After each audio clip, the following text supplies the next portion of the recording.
Hey y'all, welcome back to my channel. My name is Mo, and today I'll be wrapping up every book that I read in the month of November. I do want to say before I start the video, like 70% of the books that I read this month are already in a video that's posted or is going to be in an upcoming video. So I'm not going to go like in depth about every single video because most of the time I do give y'all a summary. Yeah, I think this is going to be the quickest wrap up because of that. I'm kind of in my lazy bag right now. So the first book that I read in November was Catching Fire by Suzanne Collins. It is the second book in the Hunger Games series. I did give it 4.5 stars. I know this is a lot of people's favorite book. I felt like it was a lot of action, but like it wasn't my favorite, and I'll get into why whenever I talk about Mockingjay here in a little bit. I do have a vlog, like it's probably my second to last video before this video, about me talking about the Hunger Games like series at length, including the Ballad of Songbirds and Snakes. That is full of spoilers though, so if you don't want to be spoiled, I wouldn't recommend watching that, but I feel like I brought up everything that I thought was important. It was a reread, by the way. And then second, I did read Mockingjay. That is the second book in the series. Well, it's the last book of the trilogy. I did end up giving that one 4.75 stars. I liked it slightly better than Catching Fire, and honestly, if I reread it and I thought about it more, probably Catching Fire would be better because it had like the most action. But like I'm a romance girly, so the like HEA at the end, and like there was more quote that I felt like impacted me, because sometimes I get like lost in action scenes. Like that's why I don't like really like political or like war heavy book. And then after I read Mockingjay, I read The Ballad of Songbirds and Snakes. That is the prequel to this series. I gave this one 3 stars. I plan on watching the movie because I've heard really good things, but if I were you, to save time, I would just watch the movie and not read the book. And I never really say that. I love books way more than I love the movies. It was like nothing going on for 500 pages, and if you're into that, like that's your thing. You can read that, but as someone that tries to recommend good books, I would not recommend anyone ever read that in their lives, and I'm so serious. And honestly, I made this in a comment on that video, I believe, but I feel like the dryness that Katniss had. Okay, so if you've seen the movies, sometimes you don't really understand Katniss and her like motives and inner dialogue, but when you read the book, you're like, oh wow. And like even Peeta is like more of like a dynamic character. He's giving a lot more in the books than he is in the movies, in my opinion. And I feel like The Ballad of Songbirds and Snakes, it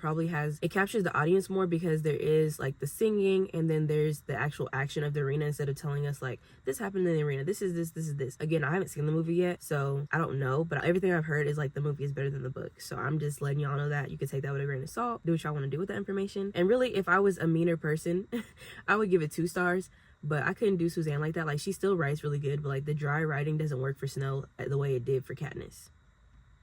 So after that, the next 4 books that I read, they are in my reverse harem / why choose video. First, I did read Pucking Around by Emily Rath. Is it Rath or Rafe? I think it's Rath. That is the first book in the Jacksonville Rays series. I don't know if I will continue with the series, but it was the most interesting book that I read out of the whole entire video. I did end up giving that one 4.25 stars. And because I kind of like don't remember what I read, it's in that video if you want to know more. But basically, we follow Dr. Rachel Price. I think she's working at an internship, but before that, she meets this guy at her brother's wedding. She has a one-night stand, like it's like outstanding, like it's soulmate, kismet type shit. And she walks away from him, doesn't like leave her name, number, anything like that for real. Then like she goes to a different state, and then she starts working with this team accidentally because someone had dropped out of the like program or whatever. So she finds out that he is like, it's a new hockey team. It's a hockey sports romance, by the way. I'm like, this is why I don't do off the cuff, but like this video I didn't really plan on describing books for real. I was just gonna give y'all my ratings, but like I don't know. But anyway, she finds out like the guy that she was running away from is actually on the team, has a connection with him, which is like, you know, mind-blowing, whatever. They have a really good sexual chemistry, like they vibe. Like then she meets the team's equipment manager, and that's his best friend. And then she also has another connection with another teammate. And then next I did read Broken Bonds by Bree. This is the first book in the Bonds That Tie series, and I did give this one 3 stars. I honestly don't remember the main character's name. This is like one of the most unforgettable books that I've read, but we followed the main character and she has bonds, basically like a fated mate type thing. Her mom dies with her bonded, and like that traumatizes her because she's there and like she's like the only one that survives out of this thing. And apparently she has like this gift that she's trying to save everybody from. So instead of like connecting and being like with her bonds, she runs away from them, and then they have all this like resentment and hate towards her for it because they all gained something from being together. I don't know if I'm really doing that one justice, but I really didn't care for it. It was 3 stars. That could have been 2.5 as well. I just don't feel like a love interest should be mean to who they want to end up with. I don't find that cute at all. Like I understand like a little teasing banter type situation, or like y'all were enemies first a little bit. If they're actively being a dick to the main protagonist, like I don't like that. In this book, it didn't even get to like the warm and fuzzy feelings yet. Like it's still like a work in progress. I think it's 6 books. Like I don't want to read that. I don't want to read that. Next, for that same video, I read Lilac-b.b. Reid. I gave that one 3.5 stars. In short, the main character Braxton, yeah, the main character Braxton, she's like a fill-in for this band because they just lost a band member to an overdose, and they basically have this united front, like, we don't want anybody here, we don't want to, like, you know, fuck you, whatever. They get off on the wrong foot, and then she ends up getting with all of them. Like, I don't know.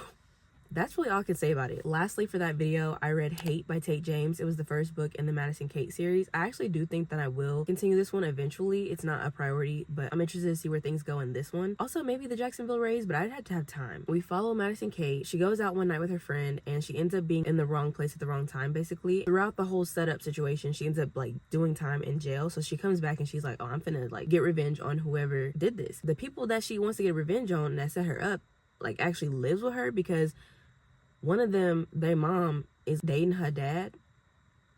Yeah, I think so. It was okay. It was interesting enough. So next, I read volume 1 of Heartstopper by Alice Oseman. I don't really know how to rate graphic novels. The same conflict that I have with rating novellas is how I feel about it. I don't know why. I just didn't really get the 5-star feeling with this series for real, but it was really close. So the next, like, the ratings I'm gonna give, just, you know, take it and leave it. I don't really know what to tell y'all. Oh, I will say the series is very wholesome. I don't know how to explain this. Like, it's about 2 teenage boys that meet, they become friends, and one of them doesn't know that he's gay, and they have the whole, like, coming of age sexuality story. And it's very wholesome and it's cute, but there are heavy topics that I had no clue were in here. I should have looked that up, but I'm telling y'all now. There is bullying, sexual harassment, homophobia. So, like, with the homophobia, there was, like, a slur, self-harm, there's eating disorders, and then overall, like, mental health issues. So yeah, if any of those kind of topics trigger you, I wouldn't recommend this, because it is, like, marketed as like a wholesome, adorable thing, and it is wholesome and adorable, but it's not like all shits and giggles the whole time. I gave volume 1 4.75 stars. I gave volume 2 4.75 stars. I gave 3 4.75 stars, and then I gave volume 4 4.75 stars. And then next, my only 5-star read of the month was Queen of Shadows by Sarah J Maas. I will have a video coming up, like, I think it'll be the next video after this. Actually, it is full of spoilers, so if you're interested in hearing my thoughts about the book and you've read this series or you don't mind being spoiled, that is going to be a thing. Yeah, I don't have anything really to say about it. It's all in the video. Like, I literally talk too much in that video. I've been editing it actually for like a week and a half, 2 weeks, so I'm trying to not make it like super long, but I do have a lot of things to say, and this book is big as fuck, so there are plenty of things to, you know. I really enjoyed this book. It was 4.75, but I was like, girl, this is a 5. This is a 5. I was never bored. I love this. Sarah J Maas, I like the way she writes. This one and Crown of Midnight were, like, kind of tied because of all the action, and there was more romance in this one. And y'all know, if there's, like, a lot of romance in a fantasy, I like romantasy, I think. I haven't really gotten to the genre so much to, like, really solidify that, but y'all know I'm a romance girl. And then the last 4 books that I read in November, they're gonna be in an upcoming video as well, so be on the lookout for that. First in that video, I read Luca by Gray Huffington. This is the first book in the Eisenberg Effect series. It's a series that follows siblings, and then I believe, well, it's a family, because the first 3 are siblings and the last one is their dad, I believe. I did give this one 4.75 stars. It was gonna be 5, but I had issue with Luca a little bit. So we're following Ever and Luca. Ever, she was getting out of this domestic violence situation with her 2 daughters, and she ends up staying with her best friend Lyric, which is the sister to Luca. Luca is getting out of prison for something that he did to protect Lyric 8 years ago. So he gets out, and they immediately have, like, this attraction to each other, and they're, like, peeping each other, but they're not saying anything, and it's like, The reason why it wasn't 5 stars is because I feel like the pacing was really weird. I always say, like, insta love doesn't really matter that much to me, but, like, they were together for, like, 3 months, and, like, the way the relationship had progressed was just not natural. But, like, it's a romance book, so I'm like, but I enjoyed myself a lot. It was a lot of fun. Next in that video, I did read Outdrawn by Deanna Gray, or Deanna Gray. I gave that one 4 stars. This one is a sapphic rivals to lovers story. We follow, Sage and Noah. Yes, they knew each other in college. They're both artists that love making, like, comics. They've always been in competition with each other, and there's, like, this website called Inkmic that's kind of like Wattpad, where, like, people publish books. Sage has always been ahead of Noah, and yeah, they just feel like there's more animosity and things in between them, and then they find out that there's not. So it was really cute. I liked it. When it finally got into, I would say I thought this was, like, very, like, innocent for a second, and then we get to, like, 40 or 50%. I think 40 to 60%. I don't actually remember the percentage, but around the middle, it started getting steamy. Next, I did read Maybe in Another Life by Taylor Jenkins Reid, and I gave this one 3.75 stars. In this book, we are following Hannah. So it's hard to explain. I don't know. I'm just not that good at explaining things, but in this book, we see how she makes one decision, and it sees how she branches off, like, when she makes a different choice in the decision. Okay, so it starts out, Hannah was messing with this guy, and she started falling in love with him, and she finds out that he was married. He never explicitly said that he was married, and she was conflicted about that, but she was like, at the back of my mind, I knew, and I still like was with him for a little bit. So like she's like up and guilty about that.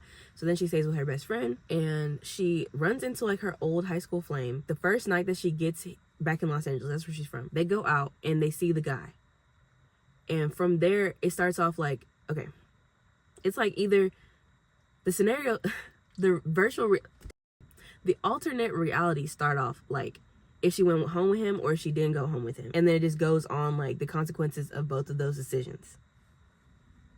There we go. I didn't know this was written in 2015, and it shows in some of the like language. Yeah, there's some words that we don't really use anymore that's like ableist that were in there, so I was like, But other than that, it was a fine read. It wasn't something super crazy. Taylor Jenkins Reid writes really well. I've read later works, so I can see the progression, and like the way Carrie Soto is back, and at the time The Seven Husbands of Evelyn Hugo made me feel and like care about the characters. I didn't get that with this one, and I think because I expected that, it did bring down the rating a little bit too. But it was very interesting. And then the last book that I read in November, and the last book in that video, is Crying in H Mart by Michelle Zauner, and I did give this one 5 stars. I wasn't gonna rate it at first because this is a memoir, but it's weird to say I enjoyed it because it was so grief heavy, but I did enjoy the book. It was very raw, emotional wise, and it was very surreal. I felt like a lot of the moments I was there. The way she described food, I feel like the whole time that I was reading the book, my stomach was touching my back. So if you're hungry, do not read the book. Don't read the book while you're hungry, like at all. And I mean that. But it does talk about her experience as an Asian American, her mom passing away, the resentment, and like all the emotions that come with like when people die. She writes really well, so I bet that translates into her music. So those are all the books that I read in the month of November. The first half, it was really slowing me down. Like I was reading books I didn't really want to read. It was a mess, y'all. Like November was just not giving. But I hope that y'all enjoyed. Let me know what y'all top 3 books is that y'all read and what you're excited to read in December. Thank y'all so much for watching the video. I hope that y'all enjoyed. I will see y'all in the next one. Bye.